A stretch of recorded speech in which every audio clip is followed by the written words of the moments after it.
Well, I posted that video of my makeup because I filmed it on my new phone, which is a Samsung Galaxy Note 10 Plus.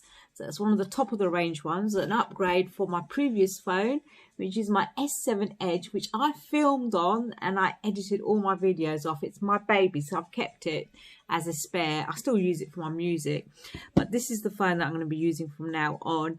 And hopefully the video qualities and the picture qualities are going to be a lot better. I can already tell that the microphone on it is a lot more different. The editing software on this phone is actually brilliant too. But another thing that I wanted to mention is that I have been made an admin member of a massive Facebook group called Self-Build Campervans. There's over 250,000 members in there, which is excellent. It's just up my street because I love looking at what people have done to the interiors of their vans and stuff. And on a Sunday, I have a live session called Post-Mortem, where I talk about the posts that weren't answered, and the people in the group, within the group, come on live and they help me answer them. So that's going to be good fun. And what else? Yeah, so the rest of the videos that you can see from now on is what's been happening in the weeks that I've been at home.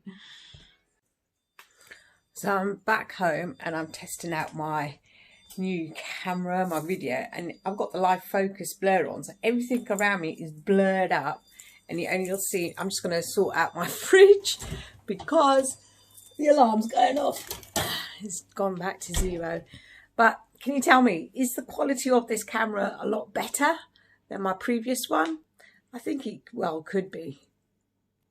Okay, so I've used the pen again to take this video using the phone on the front facing, or is it the rear facing camera? I'm not exactly sure, but I'm trying to get the video angles right and see how far my arm has to be, that way, that way, that way, and how much does it take.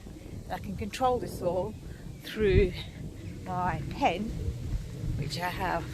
Obviously I haven't got loads of people around me because I don't want to look like a complete and utter pleb. So no, I won't be getting a selfie stick. I shall just be doing it stealth-like. And here's the pen, switch you off. I've biked it into work on Pixie. She's a bit of a star, isn't she? I'm not as fit as I thought I was. It was hard work. But I've discovered these headphones, Skull Candy. They're not mine, they're my son's. I've nicked them, you don't know. But the Bluetooth on it is absolutely amazing. I can put my phone in my bag, don't have any of those wires getting in the way. I've got music in my ears. And the best thing about these is noise cancelling, because I can hardly hear the traffic as I'm biking along or walking along, and I can just hear the tunes. And it's very, I mean, they're heavy when you hold them like that, but when you've got them on your head, it's a completely different story.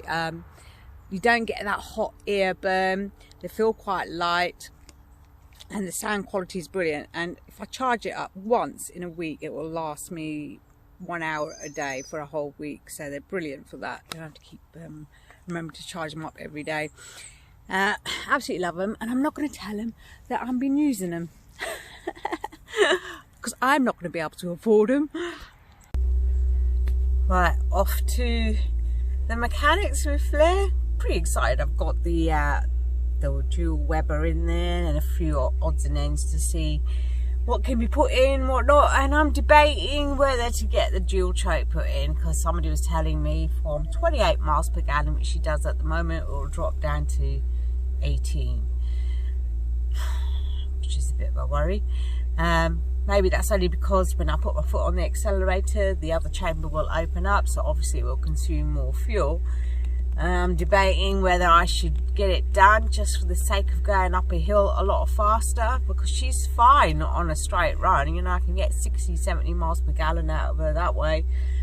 That's not a problem. So, and a few other pointers. I need him to just check the timing, all the points, the automatic transmission, let's just see what he can do. I'm no bloody mechanic. So I left her with the mechanic, told him all the bits that need looking at. So we agreed that he's going to have a look to see why there's a slight power loss, and hold off on putting the Weber in until we can find out exactly what the problem is, clean her up. Told him to check the brakes as well, the auto transmission, so could be a good few days before I see her. So I got the Flair back. I went down to the mechanics on my electric bike, and he had a good look over it and discovered that the air filter was proper clogged up, so that was changed. Carb, the diaphragm in there is fine. Timing is good. There wasn't any other problems. Took it for a drive. He didn't experience any slowing down, whatever. So it was just me. No, it wasn't me. It's not in my imagination. I know for sure she weren't functioning very well. And there's leaks in the automatic transmission, so I just need to keep topping up the fluids unless I source the parts to get it fixed properly, which means loads of money. So I think our cheaper option is just keep topping her up. And I'm going to take her for a drive and see how she fares. But coming maybe 2 miles down the road in her, she is working like a dream at the moment.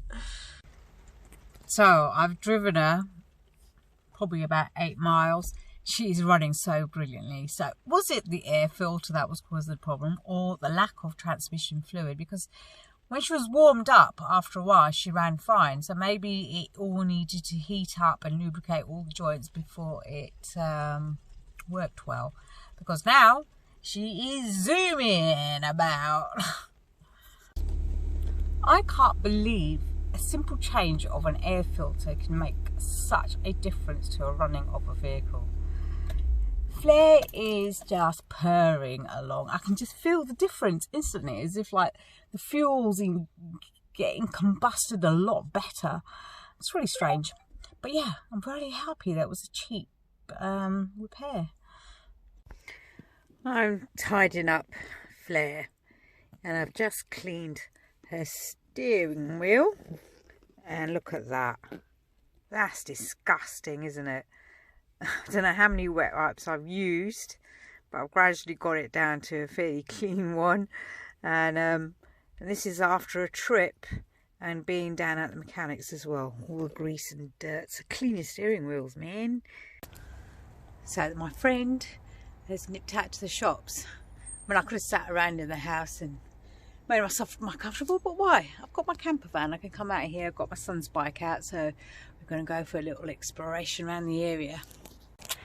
So I had a ride on the swing, took it really high up. Now I feel really sick. Unbelievable. I think with old age, I'm not coping with motions. So we're at a church graveyard, and my son was saying to me, if he had a lot of money, he'll get me a really nice tombstone. And I said to him, can you get me one of a camper van? So my son had a little cry while we were there, talking about the gravestones that are going on. He is very worried about me passing over, and I don't know what's the best way to explain it to him, or to ease his demeanour a little bit about it all.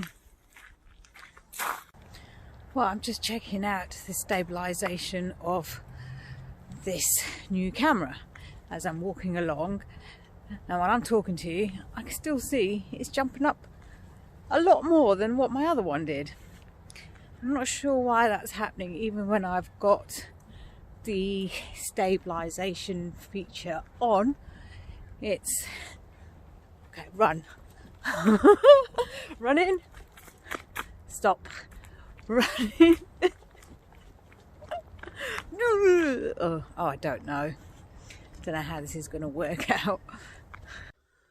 Right, I just had to stay a night in my camper van, so I've brought her to my friend's house. I've laid up the bed, so it's all looking nice and cosy.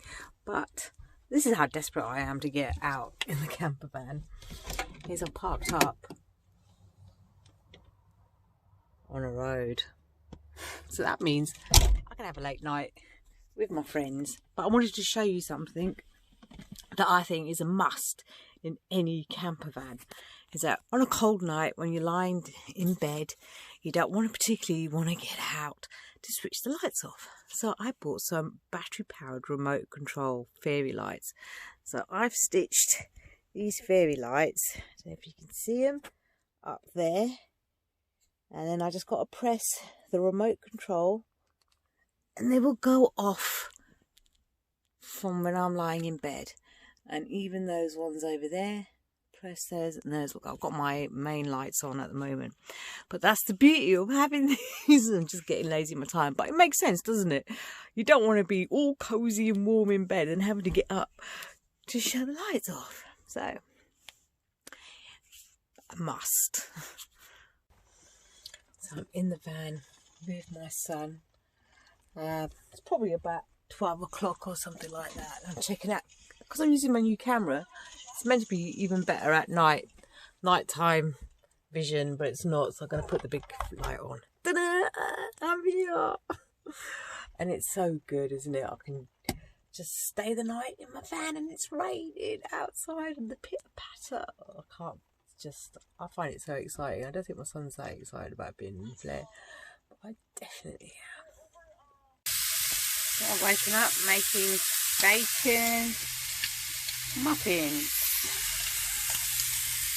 And he's just waking up now.